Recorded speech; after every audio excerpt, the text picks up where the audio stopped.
আসসালামু আলাইকুম ওয়া রাহমাতুল্লাহি ওয়া বারাকাতুহু। প্রিয় এমপিওভুক্ত শিক্ষক কর্মচারী ভাই বোনেরা এবং প্রিয় দর্শক শ্রোতা, আশা করি সবাই আল্লাহ তাআলার রহমতে ভালো আছেন। আওয়াজ শোনা যাচ্ছে কিনা যদি একটু কেউ কমেন্ট করতেন তাহলে ভালো হতো। আওয়াজটা ক্লিয়ার হচ্ছে কিনা, কারণ নতুন একটি ডিভাইস থেকে লাইভে এসেছি। আওয়াজের বিষয়টা একটু যদি একদম কমেন্ট করতেন কাইন্ডলি। আপনারা কি শুনতে পাচ্ছেন কিনা, আওয়াজ ক্লিয়ার আছে কিনা, একজন একটু কমেন্ট করে একটু করেন আওয়াজটা শোনা যাচ্ছে কিনা। আজকে লাইভটি অন্যান্য দিনের মতো হবে না, এটা গতানুগতিক লাইভ হবে না। আজকের লাইভটিতে একটু বৈচিত্র্য থাকবে, সেটি হচ্ছে আপনাদের মতামত গুলো আজকে আমরা দেখবো এবং এগুলো নিয়ে আলোচনা করব। আমার কথা শোনা যাচ্ছে কিনা প্লিজ একটু থ্যাংক ইউ। জনাব জিয়ারুল ইসলাম সুটন সম্ভবত উনি কমেন্ট করেছেন যে আমার কথা শোনা যাচ্ছে, থ্যাংক ইউ। আপনারা সবাই জানেন আমরা এমপিওভুক্ত শিক্ষকদের জন্য আমাদের জায়গা থেকে আমরা কাজ করে যাচ্ছি। 17 সাল থেকে আমি কাজ করি, আমার সহযোদ্ধারা কাজ করছে, আমরা কাজ করছি 17 সাল থেকে। আমরা আমাদের এই লম্বা জার্নিতে চেষ্টা করেছি এমপিওভুক্ত শিক্ষকদের যে বৈষম্যগুলো আছে এই বৈষম্যগুলোর ব্যাপারে সর্বোচ্চ আমরা চেষ্টা করেছি এগুলো নিরসনের জন্য, কাজ করার জন্য। এবং আপনারাও বিভিন্ন আন্দোলনের কর্মসূচিতে আমাদের সাথে ছিলেন, আমাদের সঙ্গ দিয়েছেন, যার কারণে 17 থেকে আজকে পর্যন্ত আমরা আন্দোলন করে অনেকগুলো দাবি আদায় করার মাধ্যমে এমপিওভুক্ত শিক্ষকদের অনেকগুলো বৈষম্য দূর হয়েছে। এবং এই বৈষম্যগুলো দূর করার মাধ্যমে এমপিওভুক্ত শিক্ষাটা অন্তত কিছুটা হলেও একটা সম্মানজনক জায়গায় দাঁড়িয়েছে। আমরা তো প্রত্যাশা করি যে আগের দিনের চেয়ে আগামীর দিন ভালো হবে, এটা আমাদের সবার প্রত্যাশা যে আগের দিনের চেয়ে আগামী দিন ভালো হবে, এটা আমাদের সবার প্রত্যাশা। কিন্তু যখন আমরা দেখি যে আগের দিনের চেয়ে আগামীর দিন খারাপ হওয়ার সম্ভাবনা দেখা দিয়েছে, তখন আমরা আসলে হতাশ না হয়ে পারি না। আমাদের যে এমপিওভুক্ত শিক্ষা প্রতিষ্ঠানগুলো আছে, আমাদের এই এমপিওভুক্ত শিক্ষা প্রতিষ্ঠানগুলোর ম্যানেজিং কমিটি এবং ডিগ্রি মাস্টার্স লেভেলের যে প্রতিষ্ঠানগুলো আছে এগুলো গভর্নিং বডির মাধ্যমে পরিচালিত হয়। সরকার আইন করে ম্যানেজিং কমিটি এবং গভর্নিং বডিকে তাদেরকে ক্ষমতা দিয়েছে, এই ক্ষমতার আলোকে মূলত এমপিওভুক্ত শিক্ষা প্রতিষ্ঠানগুলো পরিচালিত হয়। আমরা দেখেছি যে এমপিওভুক্ত শিক্ষা প্রতিষ্ঠানে অনেক কম্পিটিশন করে এখানে আসতে চায় সবাই, উদ্দেশ্য একটাই যে এখানে এসে কমিটিতে সদস্য হয়ে সভাপতি হয়ে নিয়োগ দেবে এবং নিয়োগের মধ্যে অনিয়ম করবে, এখানে টাকা পয়সা লেনদেন করবে, নিজের আত্মীয় স্বজন তাদেরকে এখানে অ্যাকোমোডেট করার, চাকরি দেওয়ার চেষ্টা করবে। এই জাতীয় উদ্দেশ্যগুলো আমরা ম্যাক্সিমাম জায়গাতে দেখতে পাই। কিছু কিছু জায়গায় যে ভালো নেই এটা অবশ্যই বলা যাবে না, অনেক জায়গায় ভালো আছে, কমিটির মাধ্যমেও ভালো পরিচালিত হচ্ছে, কিন্তু ম্যাক্সিমাম জায়গায় এই উদ্দেশ্যে আসে। আমি একদিন ময়মনসিংহ এর জেলা প্রশাসক, অতিরিক্ত জেলা প্রশাসক শিক্ষা এবং আইসিটির অফিসে ছিলাম। উনি এখন অবশ্যই নেই, উনি চলে গেছেন। উনি বলছিলেন যে নিয়োগ যদি আমরা সরকারের অধীনে আমরা নিতে পারি সবগুলো নিয়োগ, তাহলে এখানে আসার জন্য রাজনৈতিক নেতৃবৃন্দ, স্থানীয় প্রভাবশালী যারা আছেন, ওনারা এখানে আসার জন্য কষ্ট করবেন না এবং আসতে চাইবেন না, কারণ তখন তাদের এখানে কোনো স্বার্থ থাকবে না। প্রাইমারি স্কুল আপনারা দেখেন এখানে কমিটিতে আসতেই চায় না। একেবারে এলাকার যারা শিক্ষিত মানুষ, আপনার যারা আপনার সমাজে অত্যন্ত সমাদৃত মানুষ, ওনাদেরকে টেনে টুনে রিকোয়েস্ট করে পরে আপনার প্রাইমারি কমিটিতে আনতে হয়। তদবির করে, লবিং করে, দাঙ্গা হাঙ্গামা করে, প্রতিষ্ঠান প্রধানের উপর টর্চার করে, আক্রমণ করে, পলিটিক্যালি শক্তি প্রয়োগ করে এখানে কিন্তু আসার চেষ্টা করে না। আমাদের এমপিভুক্ত শিক্ষা প্রতিষ্ঠানগুলোকে এরকম কেন করে দেওয়া হয় না?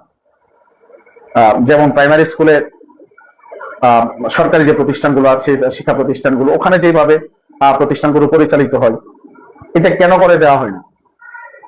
আমরা দেখলাম যে গত সরকারের সময়ে 25শে এপ্রিল 2024 যে গেজেটটি হয়েছে, ওখানে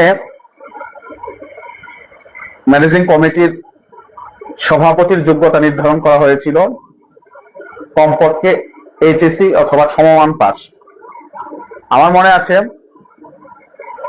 তৎকালীন যিনি ডিজি ছিলেন, নেহাল আহমেদ সম্ভবত ওনার নাম, যদি ভুল করে না থাকি, ওনার কাছে আমরা দেখা করেছিলাম এবং আমরা বলেছিলাম তখন ওনাকে যে আপনি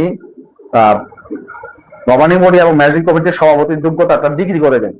উনি বলছিলেন যে রাজনৈতিক অনেক চাপ আছে, এটা প্রথম ধাপেই ডিগ্রি পর্যন্ত করা যাবে না, বরং আমি ইন্টার পর্যন্ত করে দিয়ে যাচ্ছি, এরপরে পর্যায়ক্রমে এটা বাড়ানো যাবে। তিনি কিন্তু তার কথা রেখেছিলেন এবং বিগত সরকারের সময়ে, আমি বিগত সরকার বলতে আওয়ামী লীগের সরকার বলছি, ওনারা 25শে এপ্রিল 2024 একটি গেজেট যেটা করেছেন গভর্নিং বডির ব্যাপারে, ওখানে ইন্টারমিডিয়েট পর্যন্ত অর্থাৎ এইচএসসি এবং সমমান অথবা সমমান পর্যন্ত ওনারা করেছিলেন। ইন্টারিম গভর্নমেন্ট আসার পরে আমরা ডক্টর ওহিদুদ্দিন মাহমুদ স্যারের সাথে দেখা করে এই বিষয়টা নিয়ে আমরা জোরালো বক্তব্য উপস্থাপন করি। স্যারকে আমরা তখন বলছিলাম যে এখন চাপের জায়গাটা তো নেই, যেহেতু এমপি নেই, মন্ত্রী নেই, রাজনৈতিক প্রভাব আপনাদের উপর নেই, যেহেতু ওনারা এইচএসসি অথবা সমমান করেছে, আপনারা এটাকে আরেকটা ধাপ এগিয়ে ডিগ্রি পর্যন্ত আপনারা করে দেন। এবং আমরা দেখেছি পরবর্তীতে কিন্তু এই জিনিসটা হয়েছে। 31 আগস্ট 2025 আপনার ম্যানেজিং কমিটির সভাপতির যোগ্যতা ডিগ্রি পর্যন্ত করা হয়েছে।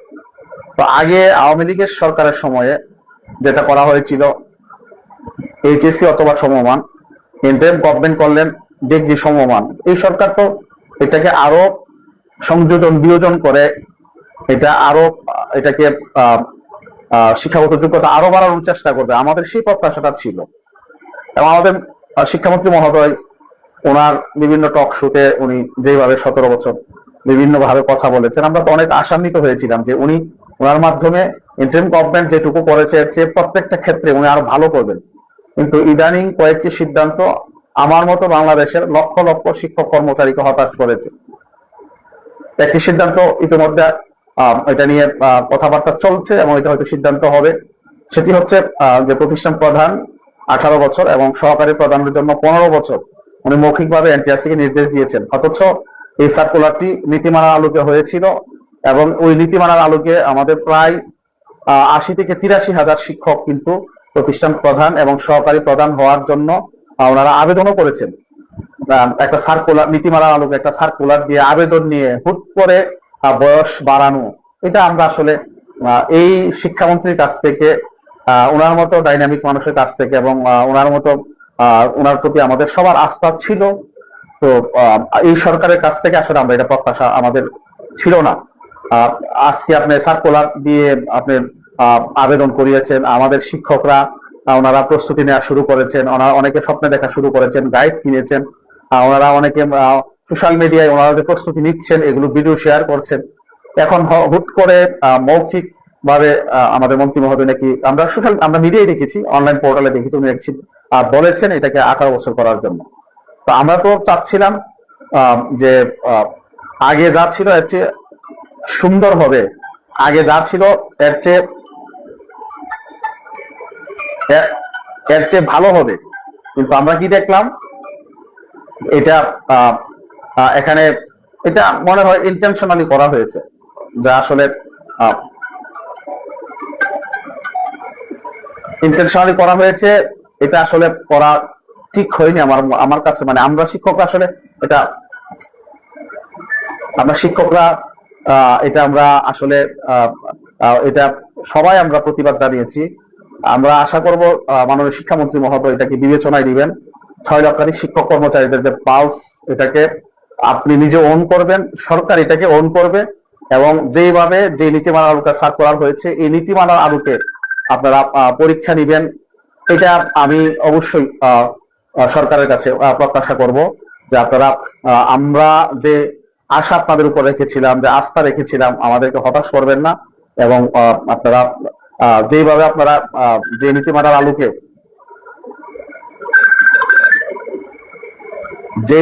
আলোকে আপনারা সার্কুলার দিয়েছেন, আমরা আশা করব ওই নীতিমালার আলোকে অন্তত এই পরীক্ষাটা নেওয়া হবে। পরবর্তীতে সকল স্টেক হোল্ডারদের সাথে আলোচনা করে যদি সংযোজন বিয়োজন করতে হয় তা আপনারা পরে করতে পারবেন, কিন্তু আপাতত যেভাবে সার্কুলার হয়েছে আমরা এটাকে দাবি জানাবো আমাদের 6 লক্ষাধিক শিক্ষক কর্মচারী পরিবারের পক্ষ থেকে, এমপিভুক্ত শিক্ষা জাতীয়করণ প্রত্যাশী জোটের পক্ষ থেকে, যাতে ওইভাবেই পরীক্ষাটা নেওয়া হয় এবং শিক্ষকরা যারা আবেদন করেছেন তারা যাতে হতাশ না হয় আর তাদেরকে সুযোগটা দেওয়ার জন্য অবশ্যই আমরা সরকারের কাছে অনুরোধ করব। এই ব্যাপারে আমি মাননীয় শিক্ষামন্ত্রী মহোদয় এবং আমাদের মাননীয় প্রধানমন্ত্রীর আমরা দৃষ্টি আকর্ষণ করছি। নিশ্চয়ই আপনারা এই বিষয়টি দেখবেন। আরেকটি বিষয় যেটা বলছিলাম যে গভর্নিং বডিতে আসার যে শিক্ষাগত যোগ্যতার বিষয়টা, দেখেন একজন মানুষ যদি সভাপতি হয়, উনি যদি নিজে শিক্ষিত না হন, উনি একটা ইন্টার কলেজের সভাপতি হলেন, একটা স্কুলের সভাপতি হলেন, তার যদি মিনিমাম একটা শিক্ষাগত যোগ্যতা না থাকে, উনি এখানে কিভাবে সুপারভিশন করবেন? উনি নিজেই যদি তার যদি শিক্ষাগত যোগ্যতা না থাকে তাহলে উনি কিভাবে সুপারভিশন করবেন? যার কারণে আমরা অতীতে দেখেছি যাদের শিক্ষাগত যোগ্যতা নেই অথবা কাঙ্ক্ষিত শিক্ষাগত যোগ্যতা নেই, ওনারা যখন এখানে আসেন তখন শিক্ষার গুণগত মানের চেয়ে এখানে রাজনৈতিক দুর্বৃত্তায়ন হয়, এখানে নিয়োগের নামে আপনার ব্যাপক বাণিজ্য হয়, লেনদেন হয় অধিকাংশ ক্ষেত্রে এটা হয়েছে। তো একজন আমাদের দেশে তো এখন পাশের আপনার ডিগ্রি পাশের লোকের অভাব নেই, MA পাস লোকের কোনো অভাব নেই, প্রচুর পরিমাণ ডিগ্রি পাস লোক আছে, MA পাস লোক আছে। তাহলে এখন আপনি কেন এখন আপনার শিক্ষাগত যোগ্যতা কমাতে হবে? এটা আসলে আমরা বুঝতে পারছি না। আজকে এই বিষয়ে যখন খসড়া আলোচনা বিষয়টি যখন মিডিয়ায় এসেছে, আমাদের শিক্ষকরা ব্যাপকভাবে এটার প্রতিবাদ জানিয়েছে। দু একজন এমপিকেও আমি দেখেছি, মাননীয় এমপি, ওনারা এটা পোস্ট দিয়ে এটার বিরোধিতা করেছেন। তো আমরা সরকারের কাছে এই সরকারের কাছে তো আমাদের প্রত্যাশা অনেক বেশি। আওয়ামী লীগ সরকার করেছেন HEC পর্যন্ত, ইন্টারিম করেছেন ডিগ্রি পর্যন্ত। আপনারা এর চেয়ে আরো ভালো করবেন, এটা তো আমাদের প্রত্যাশা ছিল। আপনারা পেছনের দিকে নিয়ে যাবেন। আমাদের মন্ত্রী মহোদয় বিভিন্ন ভাবে বলছিলেন এবং বলছেন যে উনি শিক্ষাকে বিশ্বমানের পর্যায়ে নিয়ে যেতে চান। উনি শিক্ষাতে সরকার সর্বোচ্চ গুরুত্ব দিচ্ছে এবং শিক্ষার জন্য উনি এটাকে কোয়ালিটি শিক্ষা নিশ্চিত করতে চান। তা আপনি এখানে অশিক্ষিত মানুষকে অথবা কাঙ্ক্ষিত শিক্ষিত যারা না, তাদেরকে আপনি প্রতিষ্ঠানের সভাপতির চেয়ারে বসিয়ে কোন শিক্ষা আপনি বাস্তবায়ন করবেন এটা আমরা আসলে জানি না। আপনি কোন বিশ্বমানের শিক্ষা কাঙ্ক্ষিত শিক্ষিত মানুষ ছাড়া অন্যদেরকে শিক্ষা প্রতিষ্ঠানের সুপারভিশনের দায়িত্ব দিয়ে এখানে কোন বিশ্বের শিক্ষা আমাদের মন্ত্রী মহোদয় আসলে বাস্তবায়ন করবে এটা আমরা জানি না। আমরা এই ব্যাপারে আমরা শিক্ষামন্ত্রীর প্রতি আমাদের এখনো আস্থা আছে। আমরা আপনার দৃষ্টি আকর্ষণ করছি মাননীয় মন্ত্রী, আপনি বিষয়টা পুনর্বিবেচনা করবেন। যে শিক্ষাগত যোগ্যতা নির্ধারণ করা হয়েছে আপনি এটা বহাল রাখবেন, এটা আমরা প্রত্যাশা করি। 6 লক্ষাধিক শিক্ষক কর্মচারী জাতীয়করণ প্রত্যাশী জোটের প্রত্যাশা করে। পাশাপাশি আমরা মাননীয় প্রধানমন্ত্রীর দৃষ্টি আকর্ষণ করছি। আমি জানি আমার লাইভে গোয়েন্দারা অনেক ট্যাগ করেন, আমার লাইভ গুলো দেখেন, গোয়েন্দা সংস্থা যারা আছেন আপনারাও তো সবাই বিবেকবান। আপনারা একটু চিন্তা করে দেখেন তো, শিক্ষা প্রতিষ্ঠানে যদি শিক্ষিত মানুষ যদি সভাপতি হয় ডিগ্রি পাস, তাহলে ওনারা যেভাবে প্রতিষ্ঠানটাকে সুপারভিশন করতে পারবেন, যাদের একেবারে শিক্ষা নেই অথবা কাঙ্ক্ষিত শিক্ষা নেই তারা কি এটা সুপারভিশন করতে পারবে কিনা, এটা আমি জাতির বিবেকের কাছে প্রশ্ন রাখতে চাই এবং যারা আমার লাইভটি দেখবেন সবার কাছে প্রশ্নটি রাখতে চাই। দেখেন, ভালো কাজ যারা করে এটা অ্যাপ্রিসিয়েট করতে হবে। ইন্ডিয়ান গভর্নমেন্ট এই একটা ভালো কাজ করেছে, এটা আমরা অ্যাপ্রিসিয়েট করি। এখানে এটার ব্যাপারে আপনারা এই বিষয়গুলো সরকারকে, যারা মাননীয় প্রধানমন্ত্রীর কাছে যাওয়ার যাদের অ্যাক্সেস আছে, যদি আপনাদের নজরে আসে নিশ্চয়ই আপনারা এই বিষয়টা ওনাকে বলবেন। এবং মাননীয় প্রধানমন্ত্রী প্লাস আমাদের শিক্ষামন্ত্রী মহোদয় উনি নিশ্চয়ই হয়তো আমাদের বিষয়গুলো হয়তো ওনার নলেজে আনা হবে, নিশ্চয়ই আমি জানি। মন্ত্রণালয় অনেকে আমাদের এর আছেন, এই বিষয়গুলো আপনারা বলবেন যে আমরা এই বিষয়টা নিয়ে আসলে উদ্বিগ্ন, যে আগামী দিনে আসলে আমরা কি শিক্ষা ব্যবস্থা বিশ্বমানের পর থেকে আমরা কি পেছনের দিকে ফিরে যেতে চাই, নাকি আমরা সামনের দিকে এগিয়ে যেতে চাই। এই বিষয়টা আসলে আমরা এখন হতাশ। আমরা এই সরকারের কাছ থেকে আমরা আরো ভালো কিছু প্রত্যাশা করি, ভালো কিছু আশা করি। আজকে আমাদের শিক্ষকরা যেভাবে এটাকে প্রতিবাদ জানিয়েছে, এটা আসলে এটা অনাকাঙ্ক্ষিত, এটা মাননীয় শিক্ষামন্ত্রী মহোদয়ের জন্য আসলে এটা শুভ না আমি মনে করি। আমরা জাতীয়করণ প্রত্যাশী জোট এই ব্যাপারে আমরা মিটিং কল করব, এবং মিটিং কল করে আমাদের কি করণীয় আমরা আলোচনা করে মিটিং করে আমরা সিদ্ধান্ত নিব। এই ব্যাপারে আমাদের কোনো কর্মসূচি আমরা ঘোষণা করবো কিনা বা আমরা কোনো আন্দোলনে যাবো কিনা, এটা আমরা আলোচনা করে সিদ্ধান্ত নিব। আপাতত আমি আমার ব্যক্তিগত তরফ থেকে আমি লাইভটি করলাম, এবং আমরা যে উদ্বিগ্ন জোটের পক্ষ থেকে অন্তত আমি এটুকু জানালাম যে আমরা এই বিষয়টা নিয়ে উদ্বিগ্ন এবং আমরা হতাশ। আমরা যে প্রত্যাশা করেছিলাম, অনেক বেশি প্রত্যাশা ছিল আমাদের এই সরকারের প্রতি, যে সরকার আমাদের প্রত্যাশা পূরণ করবে আমাদের। আমরা এরকম ছিলাম যে যে সরকার ইন্টারিম বেশ ভালো সিদ্ধান্তগুলো নিয়েছে, এগুলো সরকার সাধুবাদ জানাবে, সরকার এগুলো বহাল রাখবে, এবং এগুলোকে আরো কিভাবে এখানে সংযোজন বিয়োজন করে আরো কিভাবে সুন্দর করা যায় আর সেটা করবে আমাদের প্রত্যাশা ছিল। কিন্তু দিন দিন যেভাবে এখানে আমরা দেখছি, আমাদেরকে আস্তে আস্তে আসলে কিন্তু হতাশ করছে, আমাদের শিক্ষকদেরকে হতাশ করছে সরকারের সিদ্ধান্তগুলো। তো আমরা এই ব্যাপারে আমি আমাদের এমপিভুক্ত শিক্ষক কর্মচারী যারা আছে, যারা চান যে এখানে গভর্নিং বডিতে যাতে আপনার কমপক্ষে ডিগ্রি পাস সভাপতি থাকুক, যদি আপনারা চান আপনারা সবাই আপনারা এটা নিয়ে একটু লেখালেখি করবেন, আমার লাইভটা শেয়ার করতে পারেন, আপনারা নিজেরা একটু লেখালেখি করতে পারেন। আমরা দেখেন 6 লক্ষ শিক্ষক কর্মচারী, যদি ধরেন আমাদের অন্তত 4 লক্ষ আমরা অ্যাক্টিভ আছি যারা সোশ্যাল মিডিয়া আমরা চালাই, কমপক্ষে 4 লক্ষ আরো বেশি হইতে পারে। তো আমরা যদি সবাই যদি এটা নিয়ে একটু লেখালেখি করি, আমাদের প্রত্যেকে 5,000 10,000 15,000 20,000 আপনার ফলোয়ার আছে, ফ্রেন্ডস আছে, আমরা সবাই যদি লেখালেখি করি, এটা একটা বড় রকমের একটা শক্তি হিসেবে কাজ করবে বলে বিশ্বাস করি। আপনাদের কাছে আমাদের প্রত্যাশা থাকবে যে আপনারা এটা নিয়ে একটু লেখালেখি সবাই করেন। আমরা তো আমাদের কাজটা করছি, আমরা এটা অব্যাহত রাখবো। আমি এখন আপনাদের আপনাদের মতামত গুলো আমি একটু দেখবো, এই ব্যাপারে আপনাদের যে মতামত। এখানে একজন লেখছেন তীব্র প্রতিবাদ জানিয়ে পোস্ট দিন। আমি তো দিচ্ছি, এখন আমার শুধু একা পোস্ট হবে না, আপনারা সবাইকে পোস্ট দিতে হবে।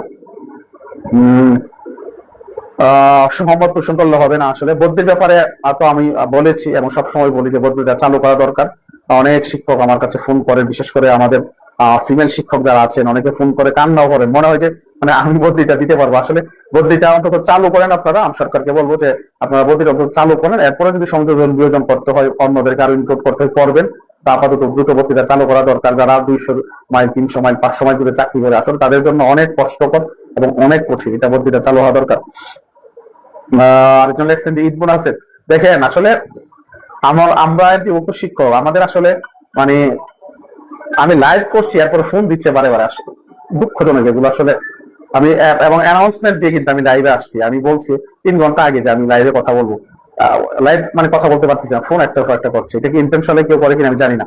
দেখেন উচ্চপাতার যে বিষয়টা আপনারা আসছেন বলছেন, সরকার উচ্চপাতা দেয় প্রতি বছর, দেয় না তো এরকম না। তো এটা যদি 10 দিন আগে দেওয়া হয়, 15 দিন আগে দেওয়া হয়, তাহলে সরকারিরা অলরেডি উৎসপাতা পেয়েছে, প্রাইমারি স্কুলের অলরেডি উৎসপাতা পেয়েছে, তারা তাদের প্রয়োজনে কেনাকাটা করেছে। কিন্তু আমাদের শিক্ষকরা উৎসপাতা পাবে কিনা, মানে ঈদের আগে উৎসপাতা উঠাতে পারবে কিনা অনিশ্চিত। কারণ আমরা প্রায় প্রতি বছরই আমাদের উৎসপাতাটা আমরা উঠাইতে পারি না। কেন আমাদের প্রতি মানে এত মানে সরকারের এত অবহেলা কেন, আমরা আসলে জানি না। এবং এই অবহেলা আমাদেরকে অবহেলা করে আপনি বাংলাদেশের যারা শিক্ষা ব্যবস্থা প্রায় 97% নিয়ন্ত্রণ করে, তাদের প্রতি অবহেলা করে আপনি বিশ্বমানের শিক্ষা মাননীয় মন্ত্রী কিভাবে নিশ্চিত করবেন আমরা আসলে জানি না। এটা কেন শিক্ষকদেরকে আপনার বোনাসটা একটু আগে দেওয়া হলো না এখন পর্যন্ত? আমাদের মাদ্রাসাটা এখন পর্যন্ত ছাড়া হয়নি, আমি স্কুলটা আমি জানি না তো কখন আর ওয়ার্কিং ডেজ কয়টা আছে, অল্প কয়েকটা দিন আছে, এখন তো আর দিলেও উঠানো সম্ভব হবে না।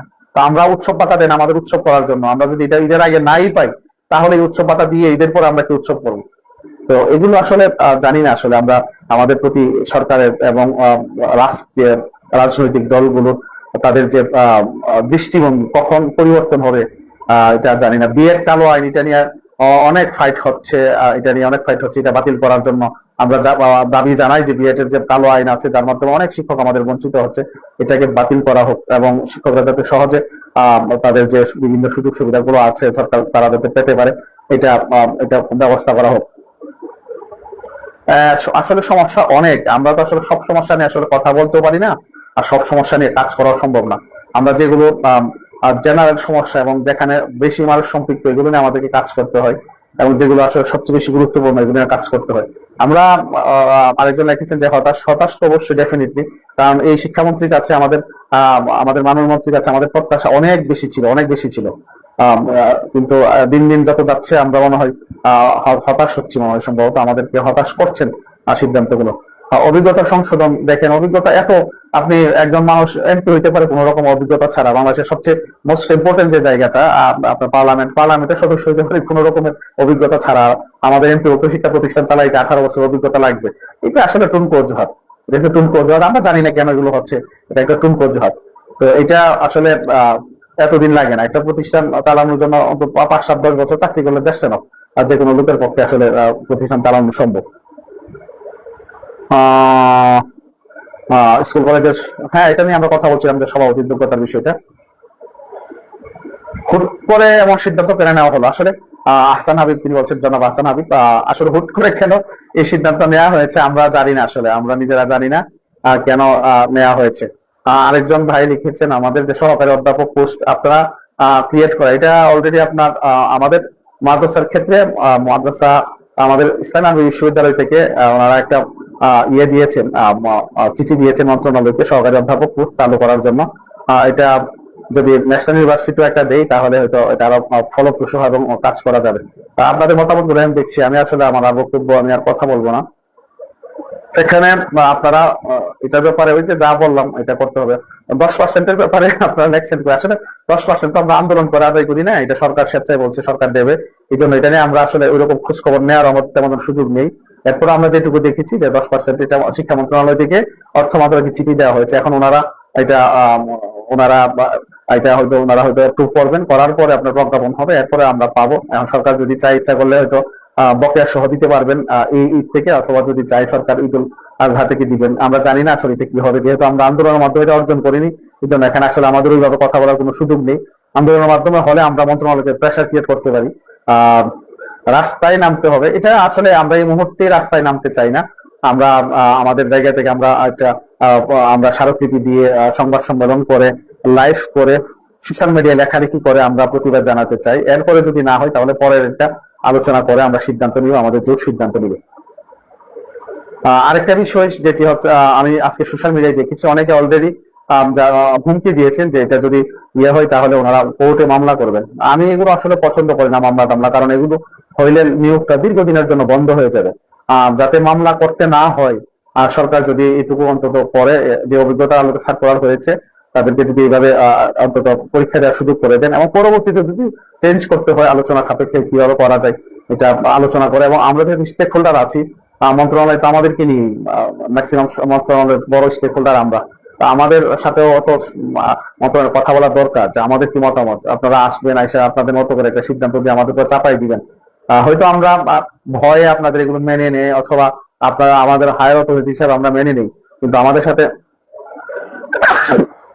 সরি আমাদের সাথে যদি আমাদের কথাগুলো যদি শুনেন এই গুরুত্বপূর্ণ সিদ্ধান্তগুলো নেওয়ার ক্ষেত্রে, তাহলে আপনাদের সিদ্ধান্ত নিতে আপনাদের সহজ হবে, এবং এই সিদ্ধান্তগুলো যথাযথ হবে, এবং এই সিদ্ধান্তগুলো আপনার এগুলো নিয়ে আর কখন আর সমালোচনা হবে না। বেতন এগুলো আর বলে বলে কি বলবো, দেখেন সরকারি যারা কর্মকর্তা কর্মচারী আছেন আলহামদুলিল্লাহ ওনাদের ইএফটি তে বেতন হয়, এবং 1-2 তারিখের মধ্যে বেতন হয়েছে। আমাদের স্কুল কলেজ কারিগরিতে ইএফটি করা হয়েছে, কিন্তু বেতন সেই ওই সনাতনী পদ্ধতিতে আপনার মনে করে 10 তারিখ 12 তারিখ 15 তারিখ বেতন হয়।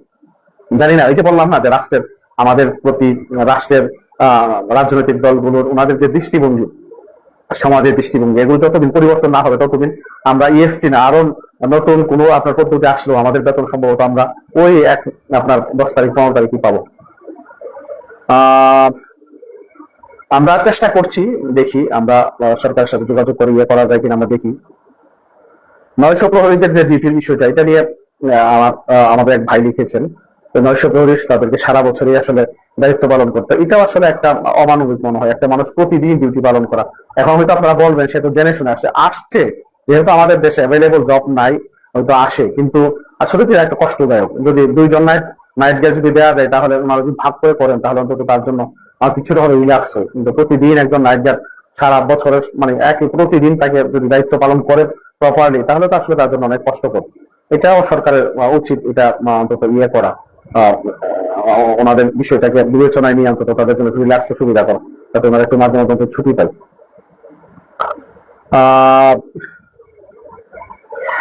আমরা কাউকে গালি দিতে চাই না, গালি দেওয়ার দরকার নাই, আমরা গালি দিব না। আমরা আমাদের জায়গা থেকে আমরা আমাদের কথাগুলো বলবো বলিষ্ঠভাবে, ভদ্রতার সাথে আমরা আমাদের কথাগুলো বলবো। আমরা কাউকে ইয়ে দিতে চাই না। চমক এক ভাইরাল অ্যাক্সিডেন্টে রুবেল চৌধুরী জনাব চমক, হ্যাঁ অবশ্যই চমক, কারণ আমরা যে প্রত্যাশা ছিল ওই প্রত্যাশা অনুযায়ী যেহেতু সিদ্ধান্তগুলো আসছে না, নিশ্চয়ই এটা চমক।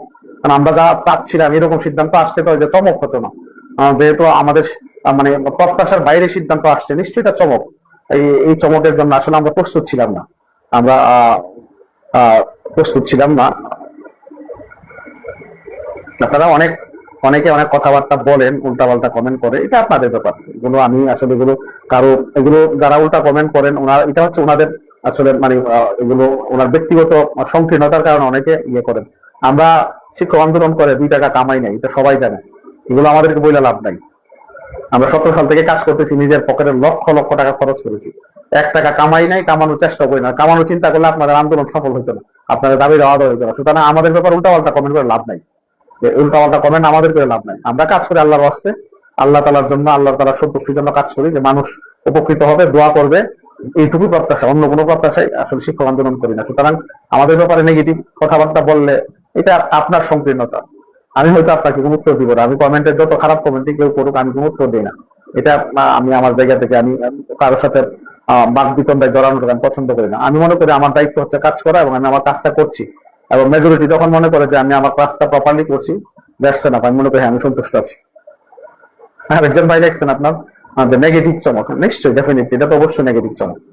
আপনারা আমার লাইভটা একটু, একজন বলছেন লাইভটা শেয়ার করা উচিত, যেহেতু এই কথাটা এটা আমার না, এটা আমাদের 6 লক্ষাধিক শিক্ষক কর্মচারীদের প্রাণের দাবি।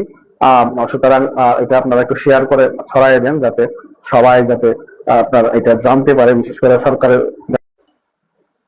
আসলে লাইভ করতেছি, ফোন আসতেই আছে। আমি এই একটা জিনিসে খুবই কষ্ট পাচ্ছি, সেটা হচ্ছে অতিরিক্ত ফোন আসা। আসলে আমার পক্ষে এত ফোন রিসিভ করা সম্ভব না, অনেকে হয়তো কষ্ট পান। এখন সবার ফোন ধরতেও পারি না,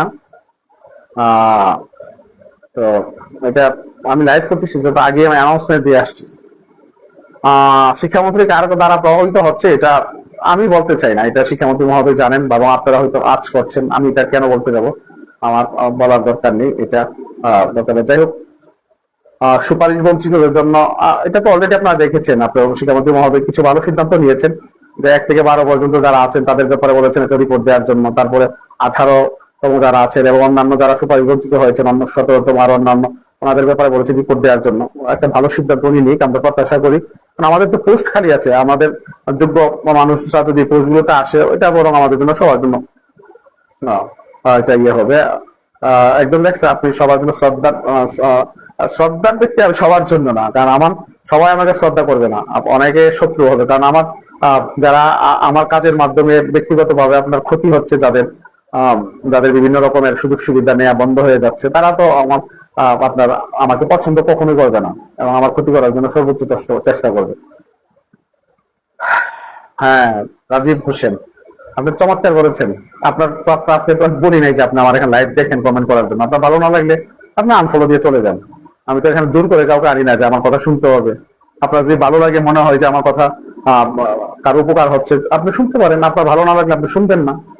এখানে তো আপনার উল্টাপাল্টা কমেন্ট করে নিজের সংকীর্ণতা পরিচয় দেওয়ার এখানে কোনো দরকার নেই। যাই হোক, অনেক কথা বললাম আপনাদের সামনে, আর কথা নয়।